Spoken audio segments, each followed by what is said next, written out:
Deus seja louvado. Glória a Deus. Nessa noite, eu quero compartilhar com vocês algo que aprendi há alguns anos atrás, que é a arte de conservar na nossa vida um diário de oração. Um diário de oração onde nós cultivamos conversas sagradas com Deus. Eu sei que você ora, amém? Mas você já teve o privilégio de escrever uma oração? Quem já escreveu uma oração aqui? Levanta a mão. Talvez pareça ser alguma coisa meia mecânica num primeiro momento. Você diz, pastor, eu vou escrever a minha oração. Que coisa esquisita, estranha. Mas vem cá. A oração mais conhecida de todos, qual é? Pai Nosso. Por acaso ela está escrita? Está. Aonde? Na Bíblia. Vamos ler? Vamos ler? Abra sua Bíblia. Glória a Deus. No Novo Testamento.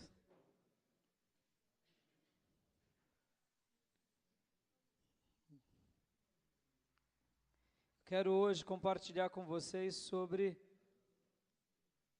diário de oração. Eu quero fazer essa leitura. Mateus capítulo 6, do versículo de número 9 em diante, está a oração do Pai Nosso. E a oração do Pai Nosso não está apenas em Mateus 6, mas está também em Lucas 11. Mas vamos ler Mateus 6.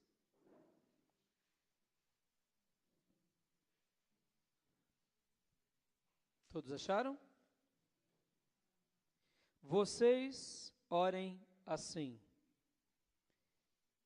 Pai nosso, que estás nos céus, santificado seja o teu nome. Venha o teu reino. Seja feita a tua vontade, assim na terra como nos céus. Dá-nos hoje o nosso pão de cada dia. Perdoa as nossas dívidas, assim como perdoamos aos nossos devedores. E não nos deixe cair em tentação, mas livra-nos do mal, porque teu é o reino, o poder e a glória para sempre. Amém. Vamos orar? Vamos orar a oração do Pai Nosso? Juntos? Só que agora, não mecanicamente, mas com aquela doce reverência, de dizer cada palavra e de dizer não apenas com a boca, mas falar com o coração. Amém? Pai nosso, que estás nos céus, santificado seja o teu nome, venha a nós o teu reino, seja feita a tua vontade, assim na terra como nos céus. O pão nosso de cada dia nos dá hoje, perdoa as nossas dívidas, assim como nós perdoamos aos nossos devedores, e não nos deixe cair em tentação, mas livra-nos do mal, porque teu é o reino, o poder e a glória para sempre. Amém. Amém. Amém? Está escrito. Tanto Mateus quanto Lucas escreveram. E hoje eu vou me concentrar não na oração do Pai Nosso, mas eu quero me concentrar nos livros dos Salmos. Porque os livros dos Salmos, além de serem canções, nasceram de orações, de poemas, em que os autores, e principalmente Davi, que é o maior compositor do livro dos Salmos, escrevia algo a Deus. Eu quero usar a própria palavra de Deus para te mostrar que esse negócio de diário de oração não é uma coisa, como eu disse semana passada, de garota na adolescência. Os grandes homens do passado, os grandes sábios do passado e os grandes líderes da humanidade sempre tiveram um diário, onde colocam ali as suas reflexões, os seus momentos. E para nós, como cristãos, o diário serve para muita coisa, inclusive para a gente fazer dele um momento de oração. Eu me lembro que no início do meu ministério, eu fiquei com uma incógnita muito grande de ser nomeado pastor. E por 3 vezes eu orei pedindo uma direção a Deus. Naqueles dias, eu não tinha o hábito de ter um caderno. Eu fazia da minha agenda que eu tinha de papel. Hoje nós usamos uma agenda tecnológica, usamos os nossos tablets, celulares para agendar, mas ainda tem aqueles que gostam da agenda de papel. Então eu fazia da minha agenda tanto um pseudo-diário, quanto um momento onde eu anotava as mensagens que eram pregadas pelos pastores. E eu me recordo que na 3ª ocasião em que eu orei pedindo uma resposta a Deus sobre o meu pastorado, eu coloquei assim: conversar sábado na reunião de pastores com o pastor Paulo ou com o pastor José Carlos. E coloquei uma interrogação no meu coração. Eu vou conversar com eles e eu tenho certeza que Deus vai me dar uma direção. E orei muito por aquele dia. E aí cheguei na reunião de pastores. E naquela ocasião veio um pastor de Goiânia. E ele pregou. Irmãos, parecia que não tinha ninguém no auditório. Parecia que só tinha eu. Aquela mensagem veio para mim. Mas foi como uma flecha no meu coração. Aquele homem falava e aquelas palavras vinham como flechas na minha alma, de consolo, de respostas. E eu chorei durante aquela mensagem tão maravilhosa, do início ao final daquela mensagem. Peguei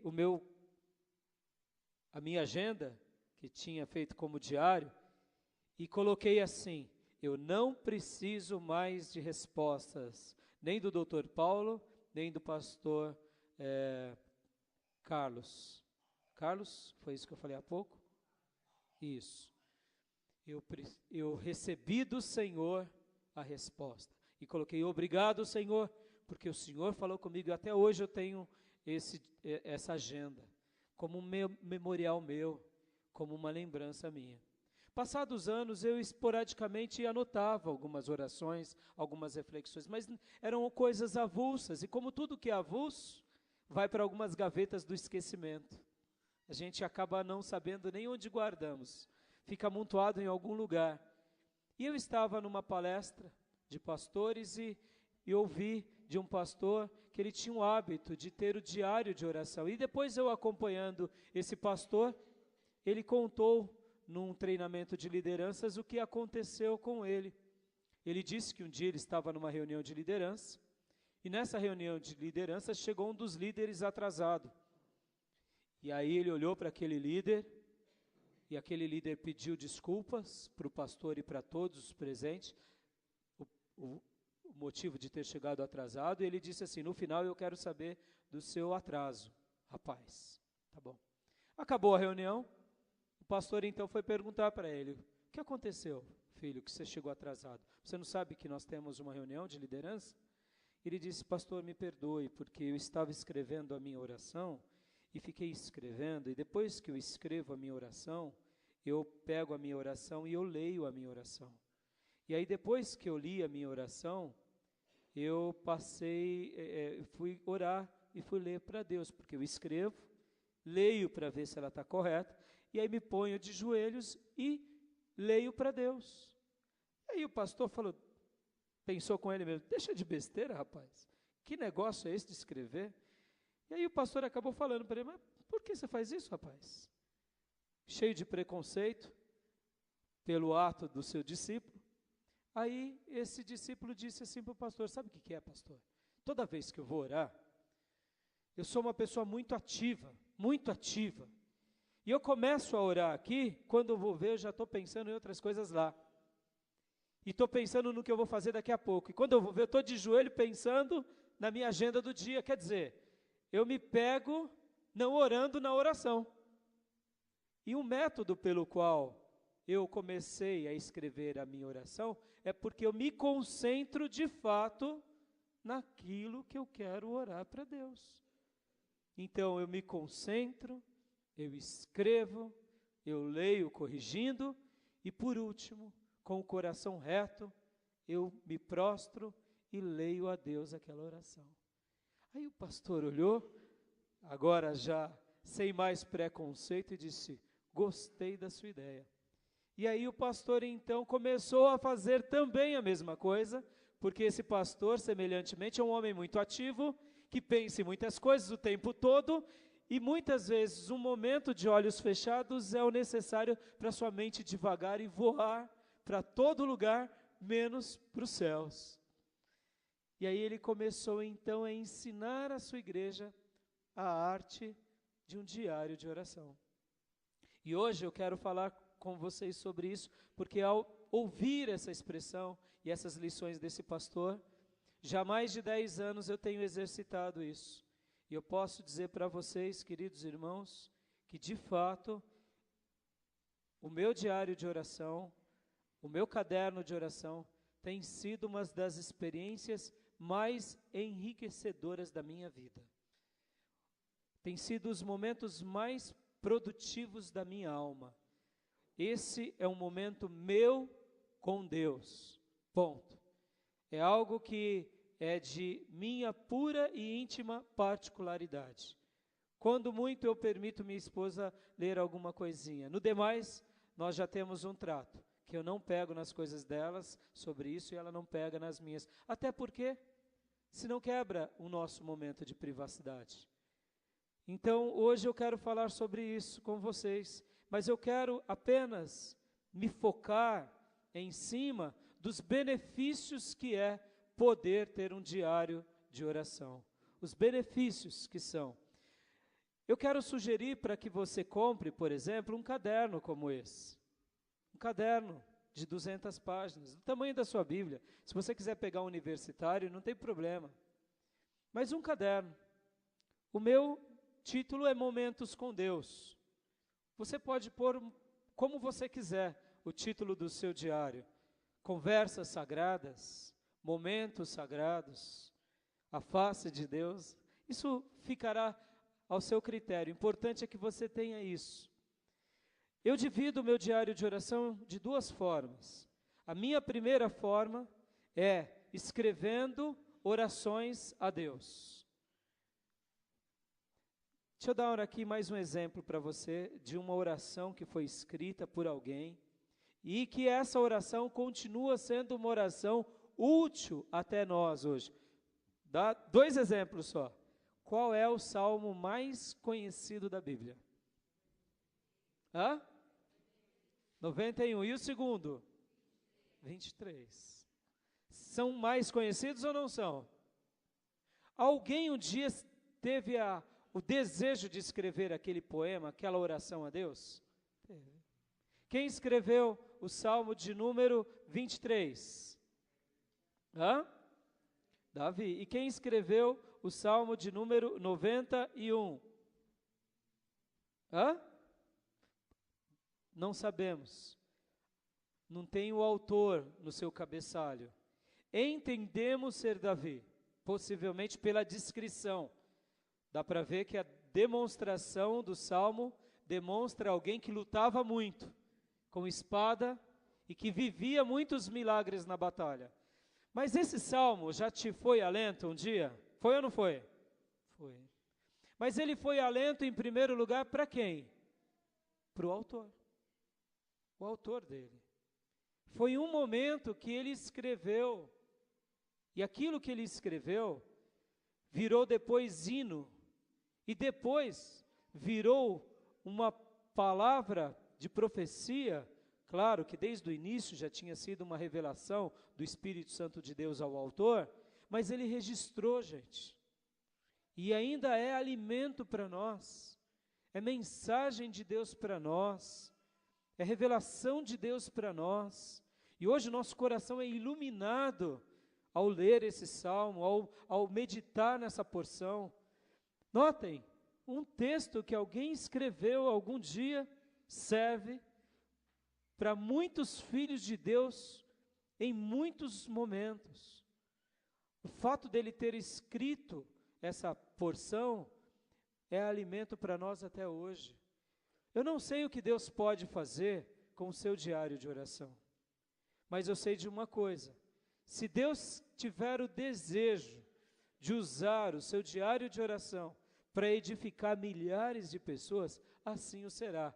Mas tudo começa edificando o seu próprio coração, edificando a sua própria vida, edificando o seu próprio lar, edificando, quem sabe, a sua própria comunidade. Amém, queridos? Olha que coisa fantástica.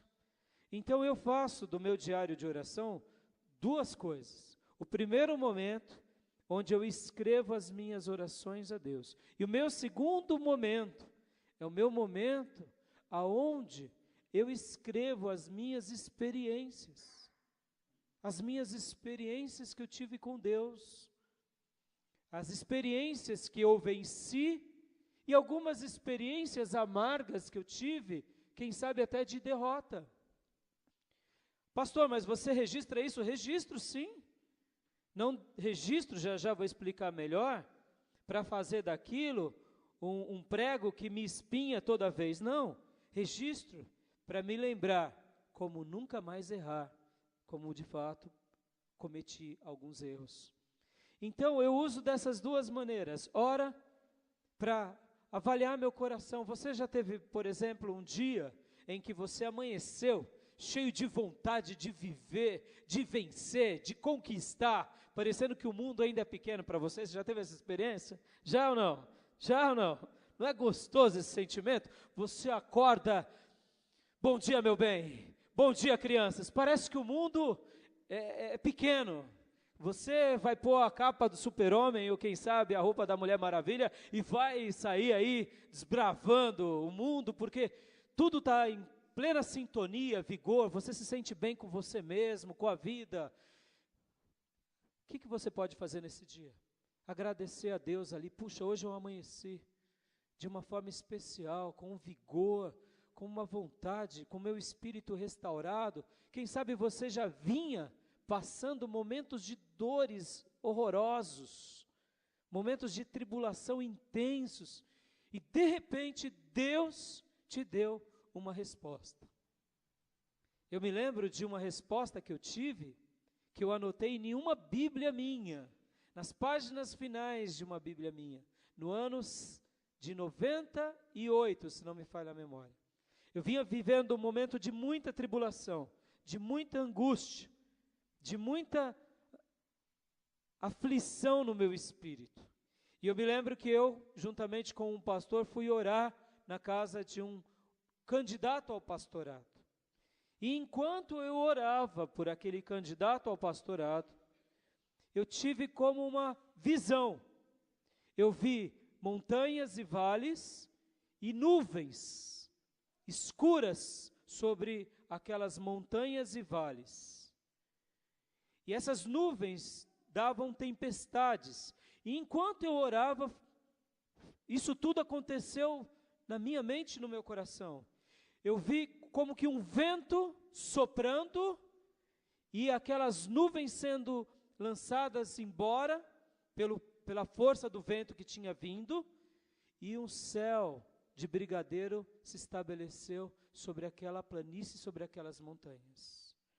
Na hora eu não entendi nada, e isso tudo numa oração, enquanto eu orava ali na casa de um candidato ao pastorado. E de repente soprou no meu coração uma paz e uma direção de Deus. Foi como se Deus imprimisse no meu espírito: olha, eu estou te dando a resposta daquela aflição. Eu estou tirando todo o tormento, toda angústia, e quero que você faça isso, isso e aquilo. Irmãos, aquilo foi tão maravilhoso para mim. Foi tão maravilhoso porque eu estava há semanas e meses angustiados, precisando de uma resposta.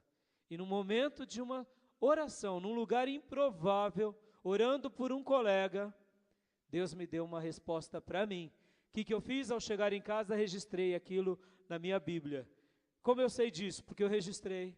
Esses dias eu peguei essa minha Bíblia e comecei a folhear as páginas finais dela, e estava escrita essa experiência, no dia tal, na casa de fulano de tal, orando com o pastor tal, orando por fulano de tal, veio a resposta de Deus, veio isso no meu coração, e ali eu me alegrei. Então, para mim, aquela escrita tem um significado imenso do quê? De uma resposta de Deus, e eu registrei esse instante. E assim, pode ser o oposto também. Vamos supor, você já teve dias ou semanas que você amanheceu com uma neurose violenta, com uma angústia profunda, com crises existenciais. Você já teve isso? Não tenha vergonha de falar, quem já teve isso? Eu já tive. Momentos horrorosos, que a gente tem vontade de cavar um buraco e pular nele e falar assim: Deus, me leva daqui. Deus, me tira desse lugar. Não aguento mais de tanto sofrer.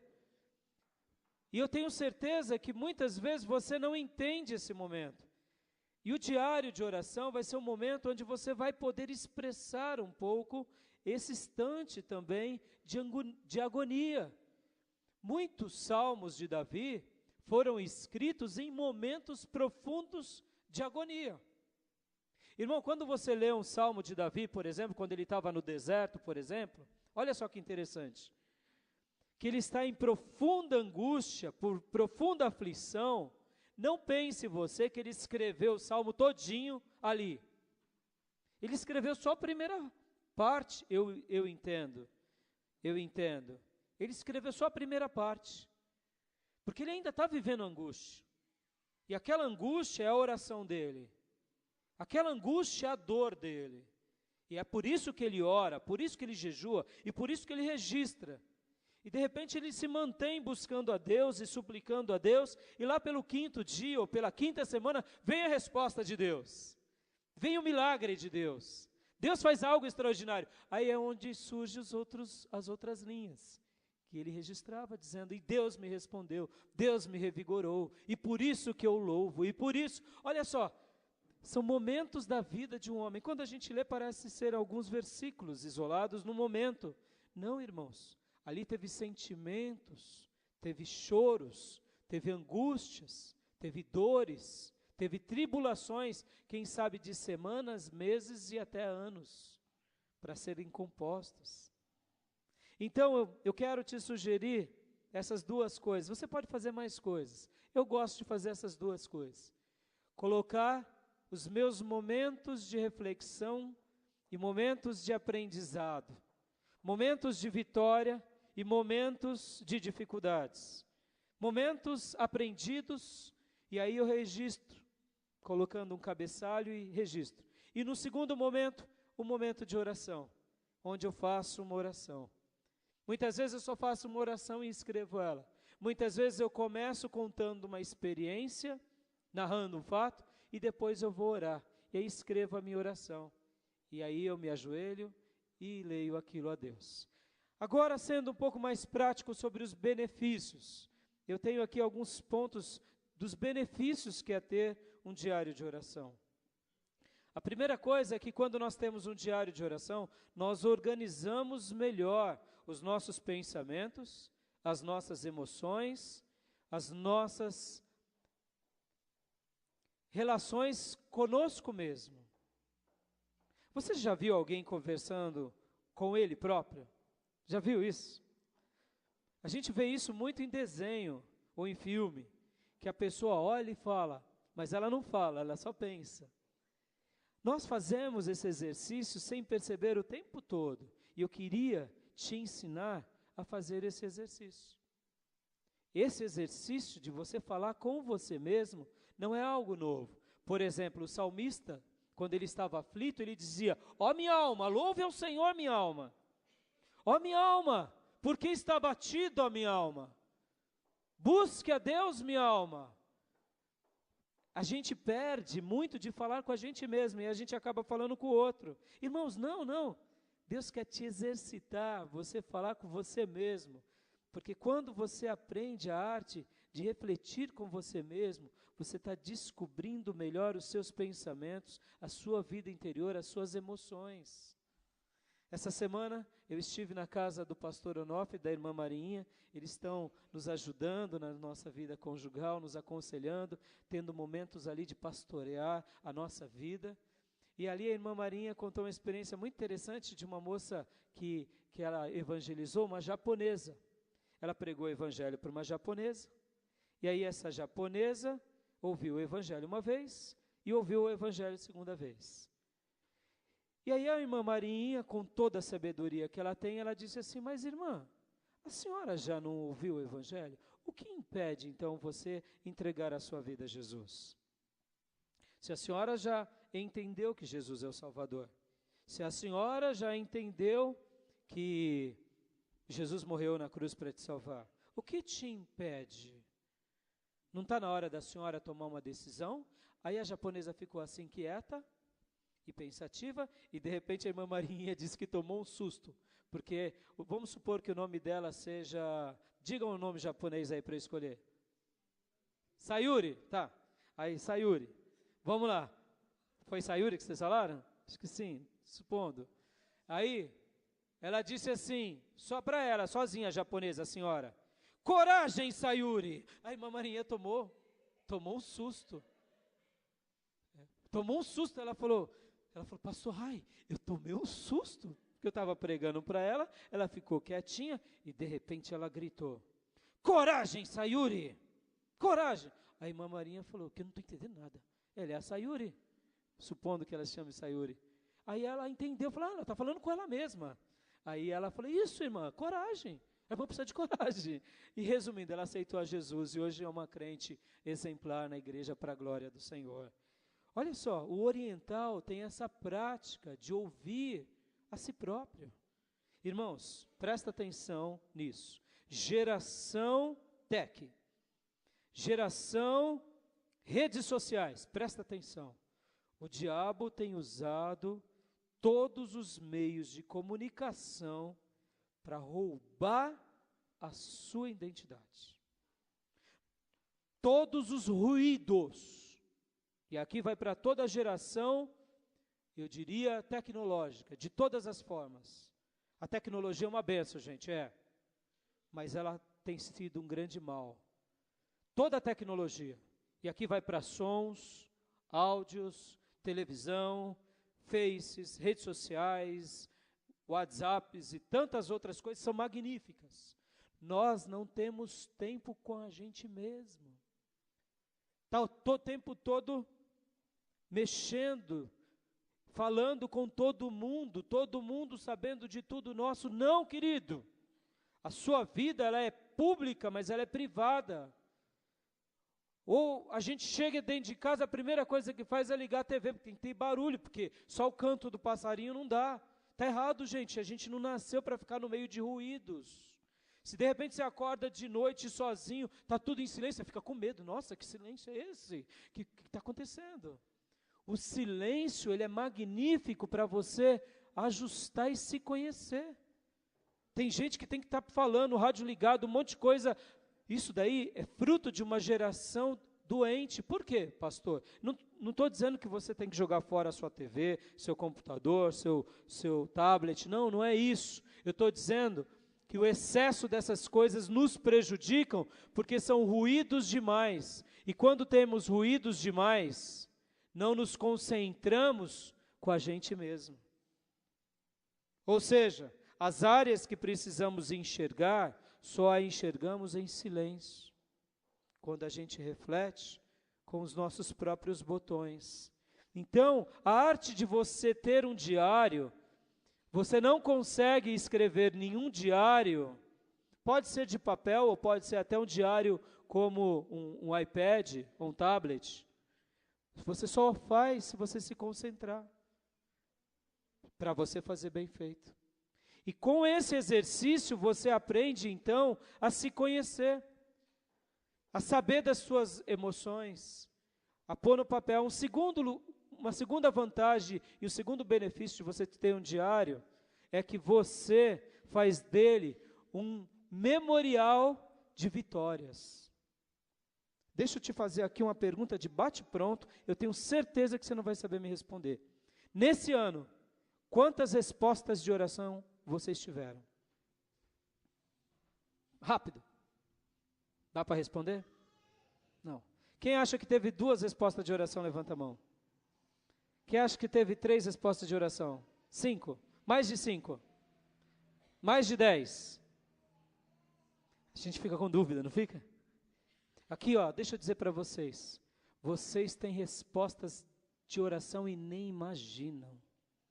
Nem imaginam. Deus tem derramado vitória sobre as nossas vidas a cada dia. Quer ver um exemplo? Quer ver um exemplo? Simples, mas poderoso. Aquele cliente que é uma tribulação, que você se angustia.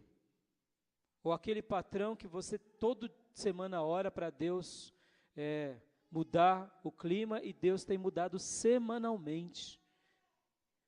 Muitas vezes, uma luta que você tem, que você vem pedindo para Deus mudar o seu coração, e Deus, semana após semana, tem derramado ao longo desses 6 meses, ou 7 meses já, força no teu coração. Eu ouso dizer que você e eu temos tido talvez mais de 30, 50 respostas de oração.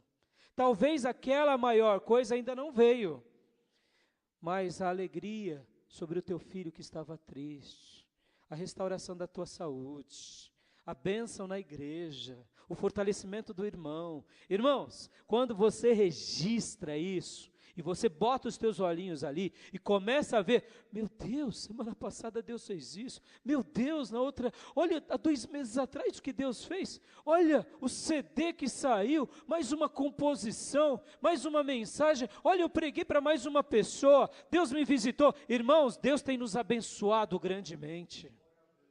Quando você tem o hábito de registrar, o diabo fica furioso, porque o diabo quer que eu e você nos esqueçamos das vitórias de Deus. Nós, irmãos, muitas vezes nos esquecemos das grandes bênçãos de Deus. E é isso que o diabo quer, que você pare só nos problemas e não nas vitórias. Mas o Senhor te faz um convite pelas Escrituras, dizendo: lembre-se dos meus feitos, lembre-se quando vocês saíram do Egito, lembre-se da sua conversão, lembre-se que você foi transformado. Pode ver, a Bíblia faz questão de trazer à memória coisas boas, e a própria profecia de Deus diz, para que a gente traga à memória coisas que nos dão o quê? Esperança. Quando eu pego o meu diário, gente, olha, eu começo a chorar. Choro, muitas vezes copiosamente, porque eu começo a ver grandes respostas de Deus na minha vida. Ora, na minha vida pessoal, ora, na minha vida familiar, ora, na nossa igreja e outras áreas que a gente nem imagina. Coisas que a gente fala assim, meu Deus, eu não imaginava, o Senhor respondeu. Então, quando você tem o seu diário, você registra todas essas pequenas vitórias. E aí eu quero dizer, guarde elas no coração, porque elas vão ser os estágios para suas grandes vitórias. Amém, queridos? Terceiro lugar, nós aprendemos com o diário a reciclar as derrotas. Como assim, pastor? Eu me lembro de uma ocasião que eu estava muito triste, irmãos, mas muito triste. Tínhamos passado aqui por uma tribulação muito grande, há muitos anos atrás, e eu sofri demais como pastor, e aquilo me trouxe no coração muita tristeza, muita dor e revolta. E eu me lembro como hoje, eu dizia para Deus: Senhor, por que isso está me acontecendo, Senhor? Por que isso está vindo sobre mim, Senhor? E eu estava indo trabalhar de metrô, tinha feito já a baldeação do trem, e peguei o metrô, e já estava no metrô, era um dia ensolarado, eu não me recordo muito bem qual era a data, mas possivelmente verão ou primavera, eu me recordo que estava muito agradável, mas dentro do meu coração eu estava vivendo um outono, ou quem sabe um inverno daqueles glaciais, em que eu estava triste e fazendo a pergunta: por que Deus? Por que Deus? E durante aquele período de tristeza, o meu diário, eu colocava sempre essas frases. Deus, por que aconteceu isso? De novo ali, de novo aqui. E de repente, enquanto eu estava ali no metrô, e fazendo essa pergunta, o Espírito Santo colocou no meu coração a seguinte frase: foi para você aprender. E eu fiquei assim, com todo respeito, na hora como um filho que é repreendido pelo pai, eu não gostei daquilo. Eu estava sofrendo tanto, passei por tantas lutas, e eu não tinha feito nada de errado, e ainda vem Deus e me diz, foi para você aprender? Na hora me veio aquela vontade de um filho bravo. Hoje aqui pela manhã, teve uma cena bem curiosa. A Yasmin, filha do Rafa e da Rose, ao acabar a escola bíblica, ela veio chorando aqui para frente. A Anídia olhou e ficou preocupada e disse assim, o que aconteceu, Yasmin? O que aconteceu, Yasmin?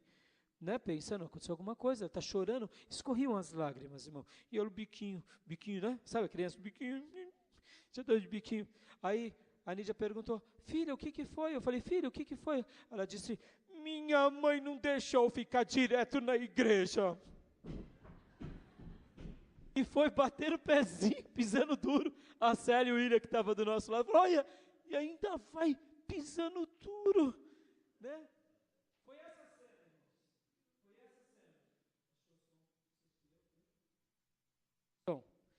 Foi essa cena. Então, foi essa cena que eu quase fiz com Deus. Bico, choro e pisar duro. Mas eu estava no meio de bastante gente, não estava o metrô tão cheio, mas eu tive essa sensação, para eu aprender. Aí, irmãos, com todo temor eu digo isso, como você também, quando te acontece uma coisa que você não quer ouvir, mas naquela hora eu respirei e falei, não, essa voz eu conheço, é a voz do Espírito Santo, e dentro do meu coração eu falei, me perdoa, Senhor, por tamanha petulância, e disse assim, Senhor, para eu aprender, já com bico, a pisada um pouquinho mais leve, mas o bico ainda estava. E aí ele disse, sim, para você aprender. Olha só o que ele me diz. Essa experiência, você vai aprender a amar mais e a perdoar mais. Irmãos, quando eu ouvi isso, do jeito que eu estava, caiu todo o bico, caiu todo o pezinho duro, e eu comecei a chorar no metrô. E comecei a chorar ali de pé. Eu me lembro que eu estava encostado no final do vagão, onde tem aquelas divisões, e comecei a chorar. E eu chorava um choro dizendo, Senhor, obrigado, porque agora eu estou entendendo o motivo pelo qual eu passei o que passei. O Senhor está me ensinando a amar pessoas que estão me dando trabalho, porque amar quem te favorece é muito fácil. E perdoar aqueles que você convive é muito fácil, mas perdoar alguém que te trai é muito difícil. E ali eu aceitei aquela palavra e escrevi no meu diário. Mas, quando eu disse que quando você tem o diário, você aprende a reciclar as derrotas, o que eu fiz? Eu reciclei as minhas derrotas. Então o diário, presta bastante atenção nisso que eu vou dizer, não é para você ficar colocando só derrota, tá bom? Amém, igreja? Senão você entra numa espiral para baixo, depressiva. Eu cheguei uma hora num problema que eu tinha, que páginas e páginas a fio eram só aquela música com aquele tom sobre aquele problema.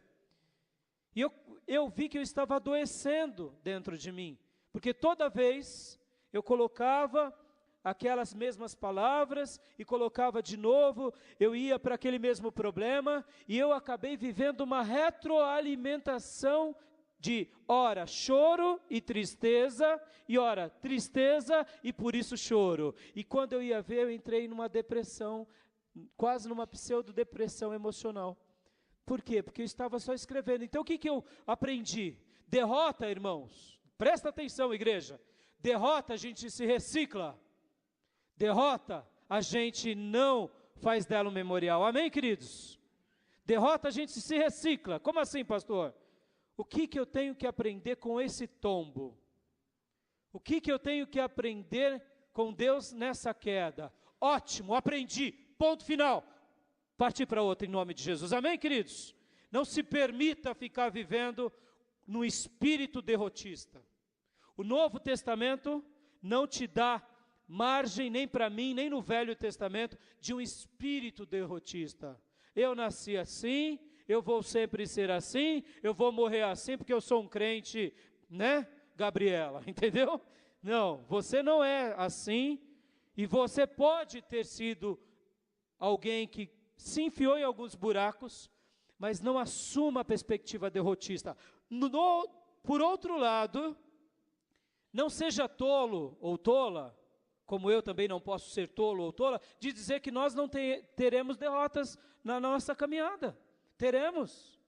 Por quê, pastor? A derrota faz parte de um aprendizado. Faz parte, irmãos. Faz parte. Toda derrota, para você ter uma ideia, na época do auge do Bill Gates, na época do auge da Microsoft do Bill Gates, ele começou a contratar somente grandes empresários que tinham falido.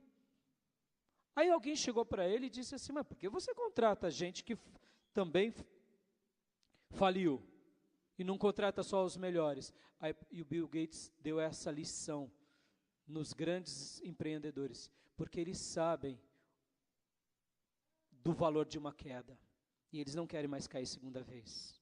Irmãos, não subestime alguém que está sendo derrotado hoje, não subestime, porque do punho de um derrotado, pode saírem as maiores das vitórias. Não subestime um animal colocado no canto, por menor que seja, porque dentro dele pode vir um ímpeto de sobrevivência, que ele pode se transformar numa fera violenta. Muitos se entregam a um espírito derrotista, mas não aceite isso sobre a tua vida. Simplesmente recicle as derrotas. Aonde você errou, peça perdão, receba o perdão, anota e aprenda em nome de Jesus. Amém, queridos? Agora, falando também o oposto. Hoje na nossa aula pela Escola Bíblica trabalhamos muito essa questão do John Stott, no seu livro, Na Cruz de Cristo. Olha só que interessante. Ao mesmo tempo também não fique discursando um triunfalismo doentio. Que é isso? O triunfalismo doentio é aquele que canta vitória em tudo, sobre tudo, de uma forma estúpida até. A Bíblia não te dá margem a viver uma vida triunfalista. A Bíblia te dá margem a ser um vencedor que triunfa. Amém, queridos?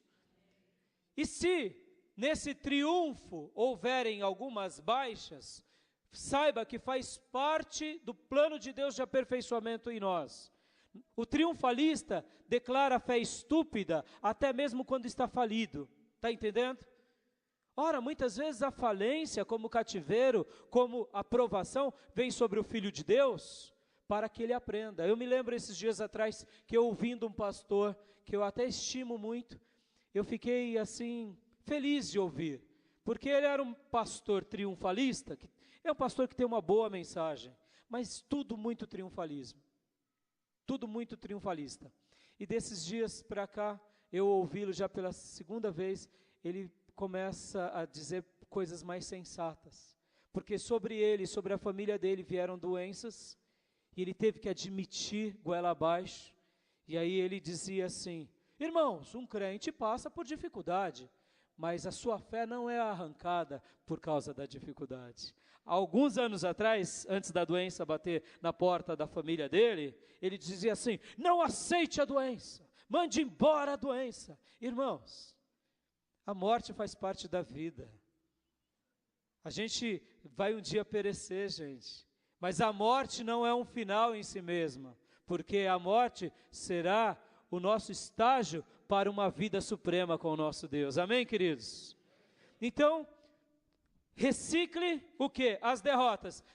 E as vitórias, pastor? A gente recicla? Claro que não. A gente aperfeiçoa, a gente potencializa, e por isso que a gente conserva. Derrota a gente recicla, e vitórias a gente guarda e aperfeiçoaliza e potencializa.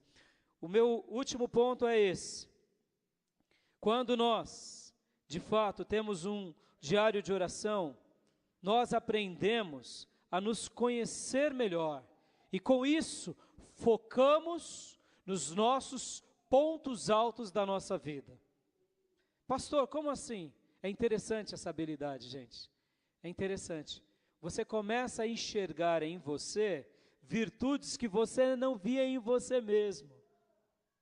Deus me deu a graça de ser uma pessoa que eu vejo alguém com uma virtude e eu tento convencê-lo ou convencê-la de que ela tem essa virtude. Na grande maioria das vezes eu sou muito bem sucedido nisso, na grande maioria. Eu vejo uma pessoa, por exemplo, lá no nosso trabalho, nós tínhamos um operador de pregão que ele amava demais política. Todos os dias ele lia, era o único operador de bolsa que lia toda a parte de política e ele sabia de tudo. Então, quando tinha qualquer coisa sobre política, eu ia até ele. Olha, gente, eu gastei um tempo muito grande e significativo com esse colega falando, rapaz, faz relações públicas, ou se não, algo dentro de relações políticas, algo dessa linha. Você ama isso, rapaz. Você vai continuar no mercado financeiro, mas tendo esse viés, porque muita gente não gosta de política. Então eu lembro que eu falei muito para ele, e ele, é mesmo, Rai? Eu falava, sim, faça isso, vá por esse caminho, você tem paixão por isso. Ele tinha, ninguém dava ouvido, porque quando ele ia comentar sobre qualquer trâmite político, pessoal, não quero saber disso daí não é assim geralmente? Ou se ele era ouvido, era por causa que o que ele estava defendendo era favorável àqueles partidários tais. Então, quer dizer, ele vivia uma vida de dissabor. Um outro rapaz, por exemplo, lá no pregão, esses dias atrás eu recebi um e-mail, que ele dizia assim, eu perguntava o que ele estava fazendo agora, depois da sua vida, já que foi interrompida pelo fechamento do pregão. Ele disse assim, o que eu estou fazendo é aquilo lá que você me incentivou a fazer. Eu montei aquilo lá, um negócio para mim, e hoje eu estou vivendo, e estou vivendo muito bem. Aí eu dei tanta risada e glorifiquei a Deus tanto no meu coração, porque ele amava a bicicleta, ele sofreu acidentes de bicicleta, quase morreu, e ele conhecia tudo de bicicleta, ele fazia tudo. Eu falei, rapaz, o que você vai fazer quando acabar o pregão? Não sei, Rai. Eu falei, monta uma loja de bicicleta, faz tour com a turma, vai viajar. Mas é mesmo? É claro, você deixa a sua moto em casa, vai trabalhar de bicicleta, já caiu, caminhão te atropelou, você é doido por bicicleta, você ama a bicicleta, monta o negócio. E aí ele me disse que ele montou, o negócio está muito bem sucedido, eu fiquei feliz demais. Por quê, queridos? Você tem virtudes que nem você mesmo sabe. Você nasceu para coisas que nem você descobriu. Na hora que você começa a escrever, você vai se enxergar melhor em algumas áreas. E outras que você achava que você era bom, você vai falar, nossa, como eu sou ruim nisso. Pelo amor de Deus, como eu sou péssimo nisso. Há uma frase muito interessante de Peter Drucker, que é o pai da administração, que ele diz o seguinte, nós nascemos para uma determinada coisa. Servimos para mais 2 ou 3, e nas demais enrolamos. É verdade. Pode ver, você nasceu para alguma coisa. Por exemplo, o Neymar, gente, o primeiro 1 milhão dele, ele ganhou quando ele tinha 13 anos de idade. Por quê? Porque era um menino que amava a bola. Foram ver e descobrir aquele menino. O Santos chamou ali os seus olheiros e viu aquele menino jogando. Falou, queremos ele, queremos esse menino. Tá bom, mas ele não tem idade, não tinha time no Santos para ele ser incluído, porque era muito novo. Aí o Santos criou um time para a idade dele. Está aí, o nosso melhor atleta da nossa nação. Por quê? Porque alguém viu nesse menino um potencial sobre-humano e só potencializou. Hoje ele está com 22 anos e é um garoto riquíssimo, famosíssimo, porque ele nasceu para uma coisa. Eu tenho certeza, queridos, essa linguagem do Peter Drucker, não é de Peter Drucker. Jesus, há 2000 anos atrás, disse que nós tínhamos talento. Você nasceu para um talento, você tem um talento, basta você descobrir. Quando você escreve, você descobre pelo qual você realmente tem de melhor. E eu queria também dizer que quando você descobre sobre você, deixa eu citar aqui uma frase de Sun Tzu, que é aquele líder general chinês clássico da arte da guerra. Olha só o que ele diz. Olha só, presta atenção, porque ao você se conhecer, você naturalmente vencerá muitas batalhas na sua vida pessoal, íntima e onde você estiver. Olha o que Sun Tzu te diz. Conheça o inimigo e a si mesmo. Assim, em uma centena de batalhas, você nunca correrá perigo. Quando se desconhece o inimigo, mas se conhece a si mesmo, são iguais as suas oportunidades de ganhar ou de perder. Mas de desconhecer-se a ambos, certamente se estará em perigo em todas as batalhas. Olha que frase, eu citei isso em um capítulo meu do livro do Triunfo de Judas, essa frase de Sun Tzu. O que ele está dizendo? Conhece o inimigo que você vai lutar e conheça a si mesmo. Em outras palavras, vem cá, você se conhece mesmo?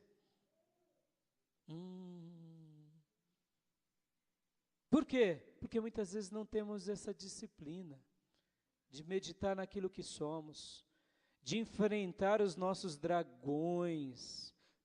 Irmãos, quando a gente começa a trabalhar nessa questão, a gente tem que ser muito corajoso, porque a gente vai ver áreas feias da nossa vida que a gente não quer admitir. E é por isso que a gente não quer, muitas vezes, colocar no papel. Porque quem quer admitir que tem um dragãozinho morando dentro de si? De um temperamento, de uma genialidade, de uma indesculpabilidade, de um caráter, muitas vezes, que você mesmo não se aguenta. E quando a gente começa a confrontar, a gente está dizendo para esse dragãozinho, ó, os seus dias de vida estão contados. Você está conhecendo a si mesmo, e não somente os defeitos, mas as virtudes. Áreas da sua vida que você é bom ou boa, e você fica vivendo de autocomiseração, ou quem sabe de falsa modéstia. Eu não sou tão bom assim não, eu não toco muito não, eu não prego quase nada. Não, tem áreas da vida que você é espetacular, gente, que você vai ser muito útil para a glória de Deus. Amém, queridos?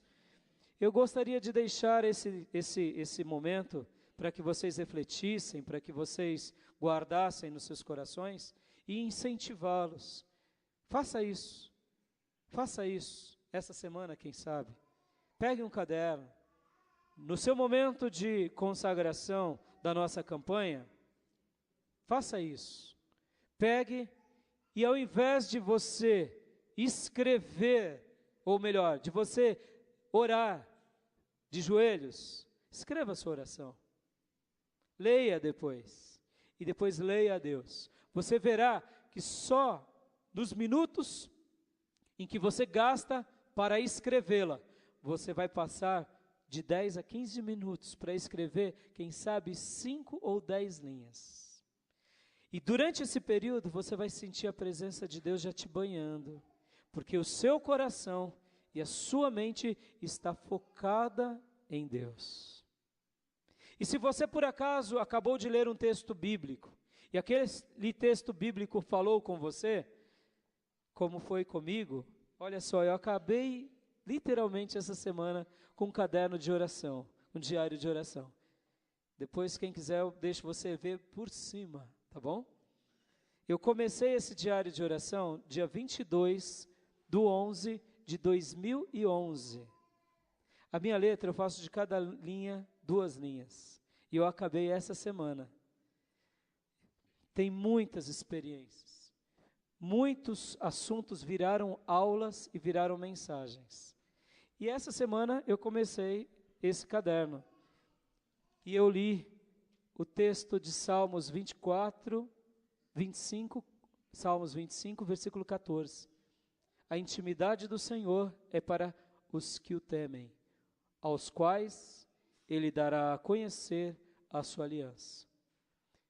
Essa reflexão nasceu, literalmente, de uma manhã que eu fui fazer o meu Cooper, e enquanto eu corria, minha mente e o meu coração foram sendo invadidos por pensamentos, por reflexões, E aquele momento em que eu ouvia hinos e eu meditava, foi quase que um culto, num momento de esporte meu. E quando eu cheguei em casa, e quando eu parei, eu falei, meu Deus, que lições eu aprendi nessa manhã. E eu disse palavras como essa: enquanto treinava hoje, lembrei-me de várias coisas. Correndo, me veio à mente e ao coração Immanuel Kant, Eugene Peterson, e depois refleti muito sobre Jesus e sobre a igreja. Com Kant, aí eu pus as lições. Com Peterson, pus as lições. E com Jesus e a igreja, eu pus as lições. E no finalzinho, eu agradeci a Deus dizendo, que dia de exercício maravilhoso. Que Deus seja louvado. Amém? Está aqui no meu coração. Eu ajustei os meus pensamentos. Aquilo que Deus me falou lá no Max Pfeffer, eu reprocessei no meu coração, na minha mente. Querido, faça esse exercício e você vai ver Deus te fazer crescer espiritualmente. Amém?